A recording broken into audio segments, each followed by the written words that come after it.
Hey friends, welcome to episode number 6 of Wally's 3x3. I'm Wally, realtor at RE/MAX Advantage Plus and the Love Home MN real estate team.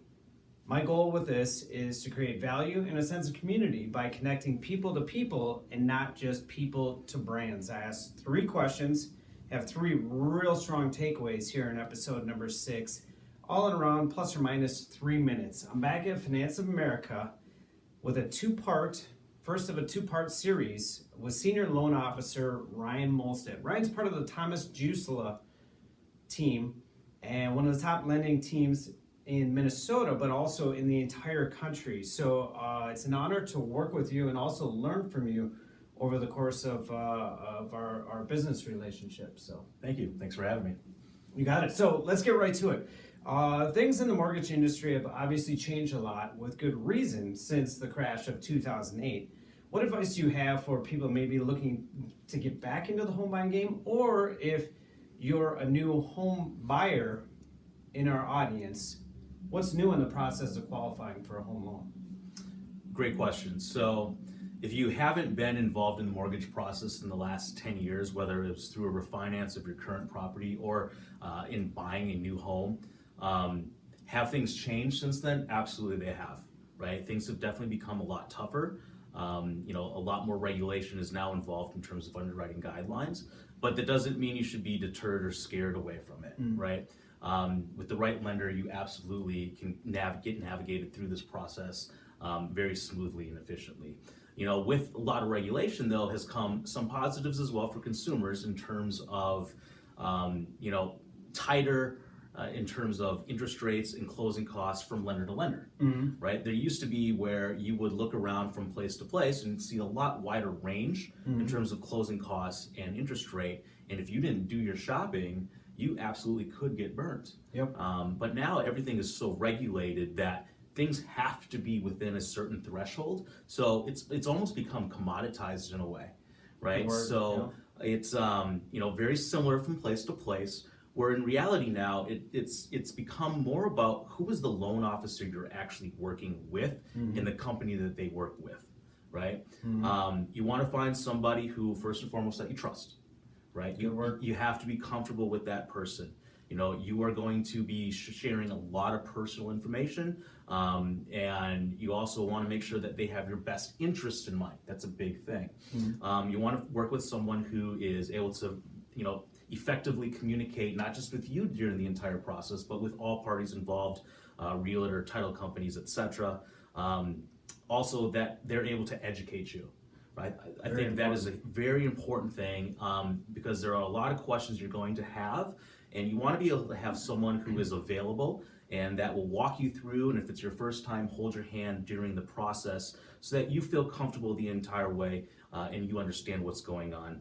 And then also, not every process is going to be perfect and smooth, right? In our industry, things happen, right? Yeah. So being able to work with somebody who has, the experience, the knowledge to navigate you through those obstacles, and also has the back-end support in terms of their team and processing, right? That is going to make sure that regardless of what happens, we're going to get you to the closing table.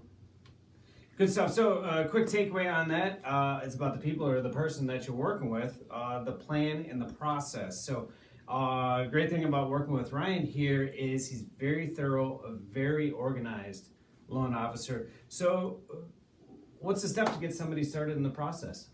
Good question. So if you're at home, you're thinking, I'm not sure what I want to do. I want to buy a house. Where do I go?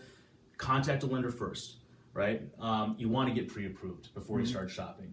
Even if you're not thinking about buying right away, maybe it's that you're going to wait until spring or summer. We hear a lot of that here in Minnesota, right? You want to get pre-approved now. And the reason why is because in this market, it's so competitive, right? And once a listing goes up and you see a place that you like, chances are there's going to be a lot of offers that go on the house right away. You need to be pre-approved before you put that offer in, all right? Because they're going to expect that.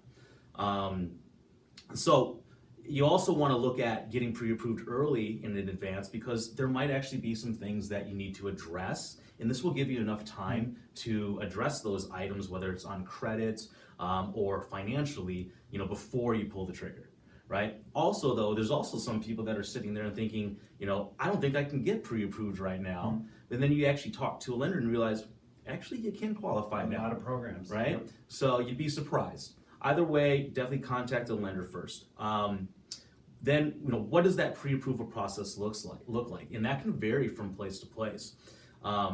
As far as the way that we handle it, the way that I specifically handle it, I always want to meet face to face, if at all possible, right? I think it's really important that you really get to know somebody. You get to understand, what they're like. Can you work with that person? Are you comfortable with that person, right? That goes a long way. Then you want to make sure that you are bringing in all of your income documents, that they're being verified, that you're actually reviewing a full credit report, right? Going over all the different trade lines, making sure that there's nothing that's inaccurate or things that need to be fixed or addressed. And then also making sure that you're going through a full, automated underwriting system, right? That's going to kind of tell you, if you are actually pre-approved or not, not just a loan officer who's just going to quickly ask a couple questions, you give them some answers, and they say, yeah, you're pre-approved, right? You want to make sure that you feel confident that when you put an offer in and it does get accepted, that you will be able to close on this loan. Because you checked all the boxes. Correct. Right? Yes. So takeaway number 2, like I said, I'm a checklist person. Ryan has got a super checklist that I'm going to give to you in the comments. There'll be a link to this super checklist, which makes it really thorough. That means the strength of your pre-approval is that much better, so that you have the confidence and the understanding of what actually goes into each of the payment and into your mortgage payment, but also that there's a backing of a team to get you through the entire process. So third and final question here, what's a common misconception about being pre-approved? Misconceptions of being pre-approved, there's a couple of different things. I think first and foremost, we all want to go rate shopping, right? I think because of all the advertising that you hear from the lending trees of the world, right? Yep. So here's what I'll say to that. As I was saying earlier, it's become so commoditized. What you will find is if you actually talk to 10 different loan officers at the same time, the same day, and give them all the same information, you're pretty much going to hear the same quote back, right? Problem is, people don't have time to do that, nor do they actually do that. And so, you're going to get a lot of different quotes depending on when you talk to that specific lender and how much information you actually give them, right? So you're never truly comparing apples to apples. And at that point, you don't actually have a home in mind yet. True. Right? So no one's locking you into that interest rate. So by the time you actually get into that process, that could be a week, 2 weeks, 4 weeks down the road, months down the road.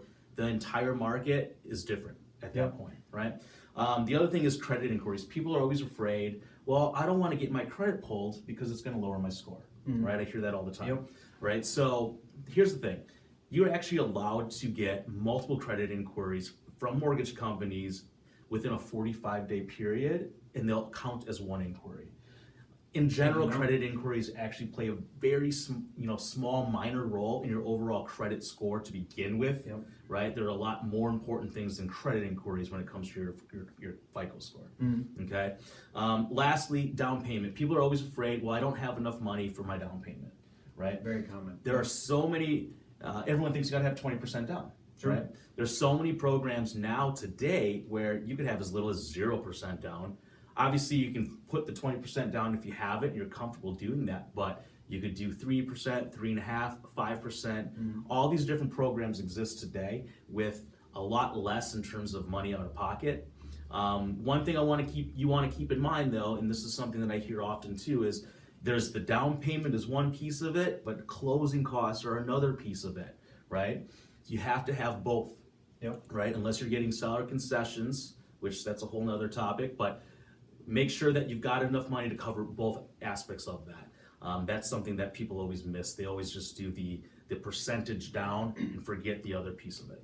And that's part of the education, and that's on your checklist, right? When you sit down with somebody, you give them a breakdown so they're comfortable, one, with the payment, the monthly payment, but two, what they need to bring to the closing table provided an offer is accepted. Absolutely. You'd be amazed at how many times people that I've worked with that maybe started with a different lender, and for whatever reason it didn't work out, and then I started working with them, you'd be amazed at how they were never walked through any of that information.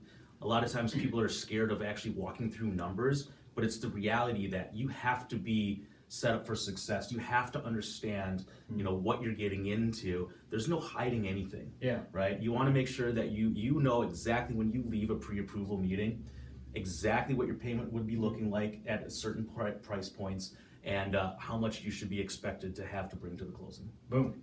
Awesome stuff. So to bring it all together, this is probably the most major purchase that you make in your entire life. So it's, I would say, paramount that you understand each and every aspect of the home buying process, taking out a mortgage, from the pre-approval all the way to the closing table. And that's what you and your team brings to the table. Absolutely.